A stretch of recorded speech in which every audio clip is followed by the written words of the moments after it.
Domovní jistič s proměnnou hodnotou měli a proto nabíjet baterie velmi levně vyuměli. Přebytečný příkon prodali. A do toho soudruzi a kapitalisti bodali. Jako vynálezce přístroje, jenž turborakovinu komukoli dává, a jako člověk, jenž ministrům za neinovování země vynadává. Si právo zabít jakéhokoliv narkomana či mafiána beru. Prostě tu zdravou stravu žeru. Večer jsem si tyčinku ze sušené zeleniny vymyslel a docela jsem si to rozmyslel. Teď si budu moci do armádních skladů rybičky a tyčinky dát a nebudu se muset podvýživy bát. Doufám, že to velmi oblíbená kombinace na českém trhu bude a že se zdraví chudého obyvatelstva nadobude. Tak ještě jednou, idiote. Ze všech lidí, jenž by Česko ubránili, sportovce udělal a tak Rusku a Číně peníze moc vydělal.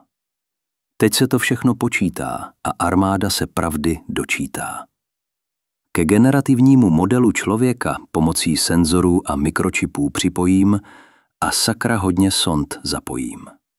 V tu chvíli bude pro člověka velmi vzrušivá videa mít. A proto budou muset z některých odborných míst odborníci odejít. Takhle se totiž zjistí, co lidi bere a kdo je naobere.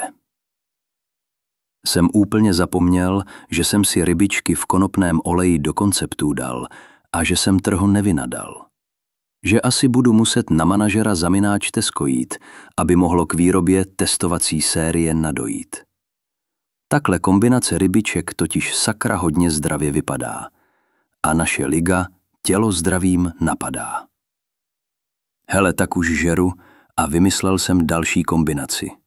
Rýže, fazole, zelenina do polévky, ta s porkem, chili, rybičky v oleji a konopná semínka. To je prý kombinace, která full health.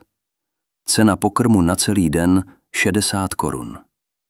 Hele, tak jsem to dnes uvařil zase a trochu jsem si připadal jako prase. Máslo, zelenina do polévky, fazole, chili, sezamová semínka, rýže a nakonec arašídová pomazánka. Prdy potom smrdí brutálně, ale prý je to zdravé, tvrdí ChatGPT. Do zákona si to, že zaměstnavatel platí zdravotní a sociální za zaměstnance dali, a tak moudrý lid ubodali. Od té doby už nikdo nekřičí, že má zaměstnanec ze superhrubé mzdy státu část dát a že mu ji má zaměstnavatel ze zákona brát. Od té doby už v Česku kritici nežijí. A to Češi. Jí jen peníze baví, protože jí jen peníze napobaví. Ona nechce vidět spokojený lid a na tom se baví. Ženám při mateřské dovolené minimální mzdu a příspěvek na bydlení dám, tak totiž snižování české populace vynadám. Dokonce i státní ubytovny pro velmi chudé obyvatele budou k dispozici mít. A vždy budou moci při domácím násilí kam odejít.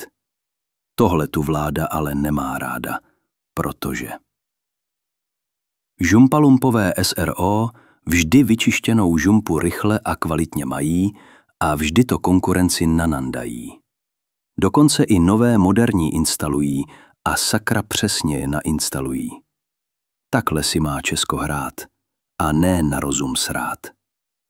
Zahrnout výpočetní obvody se do schémat neučili a proto se jen primitivní vědě vyučili. Naše obvody vždy algoritmus hlídá a sakra hodně si napohlídá. Taková elektronika do terahertzů míří a hádej kam nazamíří.